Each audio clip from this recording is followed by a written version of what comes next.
बांग्लादेश में शेख हसीना की सरकार के खिलाफ उठे विद्रोह के बाद स्थिति कैसी है ये समझने के लिए आज तक पहुंचा है बांग्लादेश। मैं आशुतोष मिश्रा इस समय राजधानी ढाका में हूं और पहली तस्वीरें हम आपको दिखाते हैं कि आखिर इस पूरे घटनाक्रम के बाद बांग्लादेश में क्या बदला है। मेरे पीछे आप जो सड़कों पर गाड़ियों की चहल पहल देख रहे हैं, इससे आपको ये अंदाजा जरूर लगता होगा कि स्थिति कुछ तो बदली है, लेकिन बहुत सारी चीजों में भी बदलाव आना बाकी है। मसलन सड़कों पर आप क्या देख रहे हैं, वॉलंटियर्स हैं, हाथों में डंडा लेकर के खड़े हैं। इसके अलावा जो दूसरी एजेंसीज के कैंडिडेट हैं वो यहाँ पर खड़े हैं।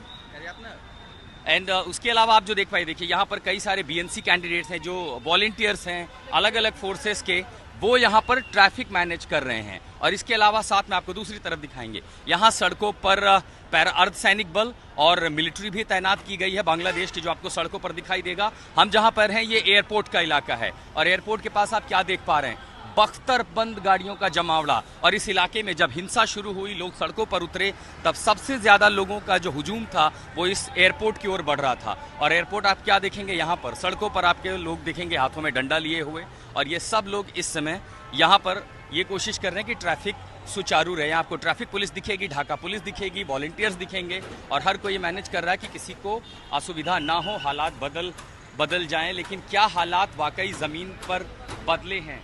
Has the situation change in Dhaka? अभी यहाँ पर बहुत सारे लोग हैं जो बात नहीं करना चाहते हैं, लेकिन हम आपको दिखाना चाहते हैं। हालांकि कुछ स्टूडेंट्स हैं यहाँ पे जो इसमें शामिल थे। Would you like to speak to us, how is the situation now you see in Dhaka?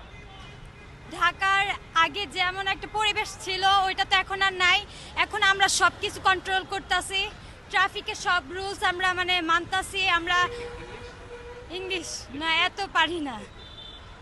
So do you see the peace has returned in the capital, or still there are violent clashes happening? How do you see the situation in Dhaka? হ্যাঁ, ঢাকার অবস্থা তো অনেক খারাপ ছিল, আপনারা দেখতেই পারছেন যে অনেক মারাত্মক অবস্থা ছিল, কিন্তু এখন আর ওইটা নাই। এখন সব কিছু চেঞ্জ হয়ে গেছে, আমরা চেঞ্জ করছি। স্টুডেন্টরা মিলে এত স্টুডেন্ট শহীদ হয়েছে, ওরা আমরা এই কষ্টে আমরা রাস্তায় এখনো আছি। এখন আমাদের পুলিশরা নাই, এখন আমরা এই সব দায়িত্ব পালন করতেছি। আর পুলিশরা তো দেখলেনি কিভাবে মানুষগুলোরে মারলো, অনেক খারাপ হয়েছে, আমাদের অনেক খারাপ করছে ওনারা। और आप सड़कों पर जो देख पा रहे हैं, बड़ी संख्या में आर्म फोर्सेस का जो पहरा है और उनकी जो मूवमेंट आपको दिखाई पड़ रही है। और अब आपको वो दिखाने ले चलता हूं कि आखिर कैसे जब यहाँ पर जो लोग प्रदर्शनकारी थे, युवा थे, महिलाएं, बच्चे, जब हर कोई आगे बढ़ा तो क्या हुआ। अभी आप जहाँ पर हैं, मैं जो तस्वीर आपको दिखा रहा हूँ, ये अंतर्राष्ट्रीय एयरपोर्ट के ठीक बाहर का इलाका है। और यहाँ पर आप क्या देख रहे हैं, चारों तरफ कटीले तारों का ये बेड़ा लगा दिया गया था। इन तारों के जरिए रोकने की कोशिश की गई थी लोगों को कि लोग हवाई अड्डे तक ना पहुँचे, लेकिन स्थिति दरअसल ऐसी हुई नहीं, लोग हवाई अड्डे पर भी पहुँच गए। और ये आप देख पा रहे हैं कि इन इलाकों में यहाँ पर ये पूरी बार वायर लगाई गई, फेंसिंग लगाई गई थी। और जैसे जैसे मैं आगे जाता हूँ, यहाँ पर सिर्फ और सिर्फ चारों तरफ सेना तैनात है।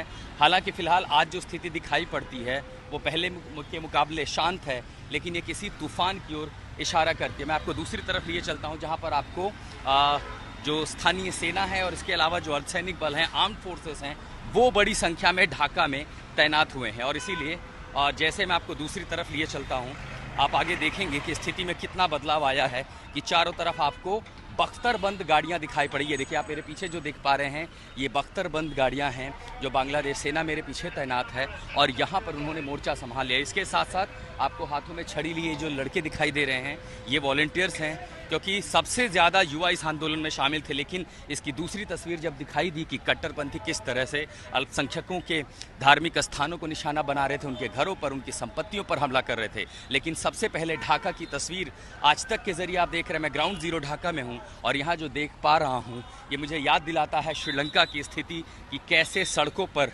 एक तरह की जो सिविल वॉर की स्थिति होती है, एक गृह युद्ध छिड़ गया था। लेकिन उसके बाद क्या कुछ बदला है, और अगर आप वो देखना चाहेंगे तो यहाँ पर आप देखेंगे ढाका की कि आखिर क्या कुछ बदला है।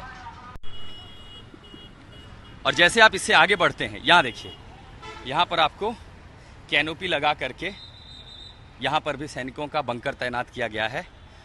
और ये इसलिए कि ताकि कानूनी व्यवस्था फिर से खराब ना हो। और फिर भी बड़ी संख्या में आप लोगों को देख पा रहे हैं जो एयरपोर्ट की ओर या तो रवाना हो रहे हैं या वहाँ से आ रहे हैं। सबसे बड़ी चुनौती थी कि सड़कों पर हालात खराब ना हो।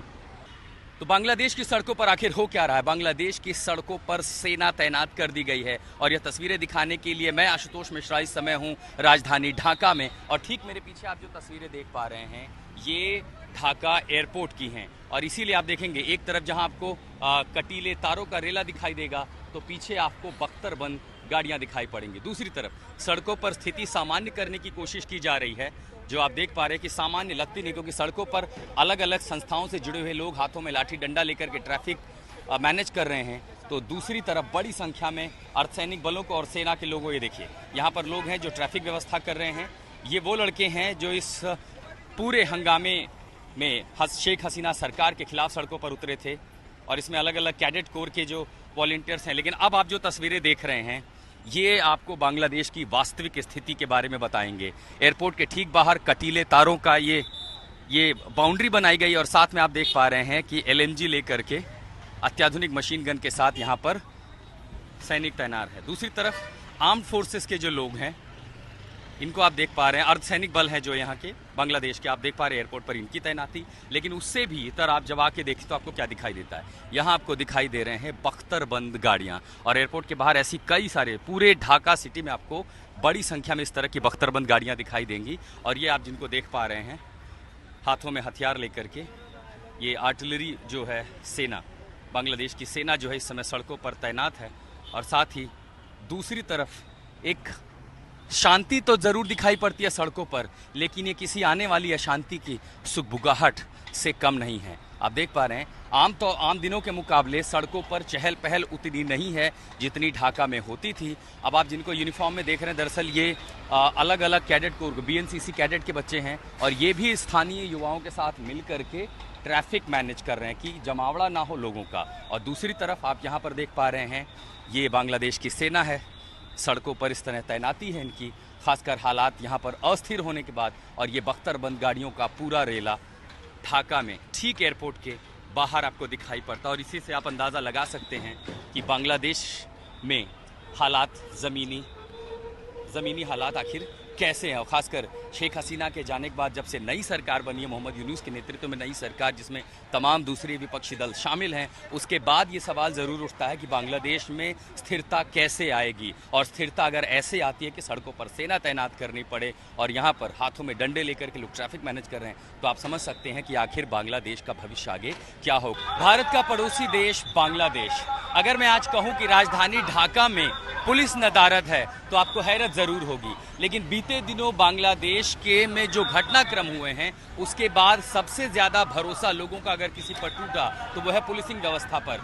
जब यहाँ आंदोलन हो रहा था, विरोध प्रदर्शन हो रहे थे, तब पुलिस पर आरोप है कि उन्होंने शेख हसीना सरकार के इशारे पर बर्बरता दिखाई थी, हिंसा हुई थी, गोलियां चली थी, लोग मारे गए थे। और जैसे ही शेख हसीना देश छोड़ करके भागी, सबसे ज्यादा डर उन पुलिस वालों को लगा कि सरकार बदलेगी और जो लोग सड़कों पर थे उनकी जान को खतरा हो सकता है। और इसीलिए आज मेरे पीछे ढाका की इन सड़कों पर आपको पुलिस नहीं दिखाई देगी। यहाँ पर छात्र हैं, यहाँ अलग अलग संगठन के लोग हैं, यहाँ सेना है। सड़कों पर पुलिस को सेना ने रिप्लेस कर दिया है और अब बांग्लादेश की जो पुलिस है सिर्फ ढाका नहीं बल्कि देश के ज़्यादातर इलाकों में उन्हें अपनी जान का खतरा है। वो शहर छोड़कर या तो लापता हो गए हैं, दूर कहीं जाकर के छिप गए हैं। हिंसा की घटनाएं हुई हैं, पुलिसकर्मियों के घरों को तोड़ा गया है, उनके खिलाफ हिंसा हुई है, कई पुलिसकर्मियों के मारे जाने की भी खबर है। और इन सब के बीच ढाका में जो स्थिति है वो ना तो संभली है, ना फिलहाल अराजकता की ओर है, लेकिन ये बांग्लादेश का भविष्य तो कम से कम